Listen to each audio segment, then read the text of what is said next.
Hello guys, welcome back to YouTube channel സിപ്സിന vlogs. അപ്പോൾ നമ്മൾ ഐക്യൻ്റെ ഇതൊക്കെ കഴിഞ്ഞിട്ട് നമ്മൾ നേരെ അപ്പനെ വിളിക്കാൻ പോയി എയർപോർട്ടിൽ. അപ്പോൾ അത് കഴിഞ്ഞിട്ട് നമ്മൾ നേരെ രാത്രി ഏകദേശം 11-12 മണിയായി. അപ്പോൾ നമ്മൾ നേരെ ചർച്ച് സ്ട്രീറ്റിൽ പോയി. നമ്മൾ നേരെ ചർച്ച് സ്ട്രീറ്റിൽ പോയി. അപ്പോൾ മെയിൻ ഉദ്ദേശം രാത്രി ഫുഡ് കഴിക്കണ്ടല്ലോ. പപ്പ വന്നിട്ട് ഫുഡ് കഴിക്കണ്ടോ. അപ്പോൾ നമ്മൾ ചർച്ച് സ്ട്രീറ്റ് പോയി. ചർച്ച് സ്ട്രീറ്റ് പറയുമ്പോൾ ഒരു VIP സ്ട്രീറ്റാണ്. വലിയ വലിയ ആൾക്കാർ. നമ്മളെ കോഴിക്കോടൊക്കെ ബീച്ച് മാതിരി, എന്നാലും അത്ര എത്തൂല. എന്നാലും അങ്ങനെ കുറേ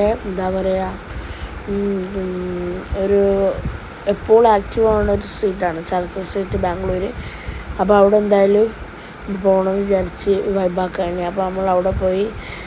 നമ്മളങ്ങനെ ഫുഡ് കഴിക്കാൻ അവിടുത്തെ അടുത്തുള്ള ചെറിയൊരു ഹോട്ടലുണ്ട്. ചെറുതല്ല, വലിയൊരു ഹോട്ടൽ തന്നെയാണ് ചർച്ച് സ്ട്രീറ്റിലുള്ള.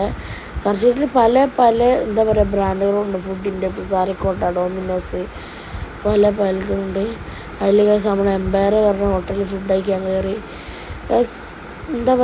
നമുക്ക് പേഴ്സണലി ഞാൻ ഒരു കാര്യം പറയട്ടെ, ഫുഡ് ഇഷ്ടമായില്ല. ഞാൻ ഉള്ളത് തുറന്ന് പറയുന്ന ആളാണ്. എനിക്ക് ഫുഡ് ഇഷ്ടമായില്ല. അത്ര മോശം ഫുഡ്. ഈ പ്ലാറ്റർ എന്നൊക്കെ പറയാം, വേസ്റ്റ് പ്ലാറ്റർ. തീരെ രസം. Empire hotel, church street, Bangalore. തീരെ രസമില്ല. ഞാൻ ഉള്ളതുപോലെ പറയും. തീരെ രസമില്ല. ഒന്ന് വായയിൽ വെക്കാൻ പോലും കൊള്ളില്ല. തീരെ രസമില്ല.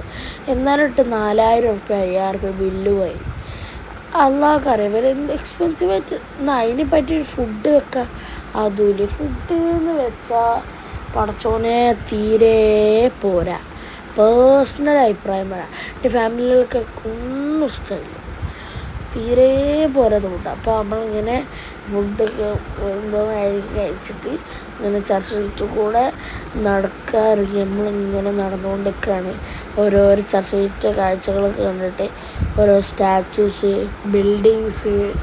അപ്പോൾ അങ്ങനെ ഓരോന്നിങ്ങനെ പീടികൾ, പിന്നെ പബ്ബൊക്കെ ഉണ്ട് കേട്ടോ. ബാറ്, പബ്ബ്, പിന്നെ പാർട്ടി, പബ്ബ് ഇതൊക്കെ ഉണ്ട്. DJ പാർട്ടിയൊക്കെ ഉണ്ട്. അത് എല്ലാ ദിവസവും അവിടെ രാത്രി ഉണ്ടാവും. പബ്ബിൽ DJ പാർട്ടി നമുക്ക് പുറത്തുനിന്ന് കാണാൻ പറ്റും. പബ്ബിൽ നിന്ന് ഇങ്ങനെ പാട്ട് കേൾക്കണതൊക്കെ, വലിയ ഒച്ച ഡാൻസ് കളിക്കുന്നതൊക്കെ നമുക്ക് പുറത്തുനിന്ന് ജസ്റ്റ് കേൾക്കാൻ പറ്റും. അപ്പോൾ ഗൈസ്, നമ്മളിങ്ങനെ നടന്നു. ഇതാണ് യൂലു പറഞ്ഞാൽ ചെറിയ ചെറിയ സ്കൂട്ടർ.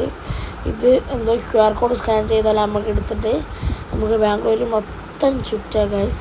പിന്നെ അങ്ങനെ നമ്മളിങ്ങനെ പോയിക്കൊണ്ടൊക്കെയാണ്.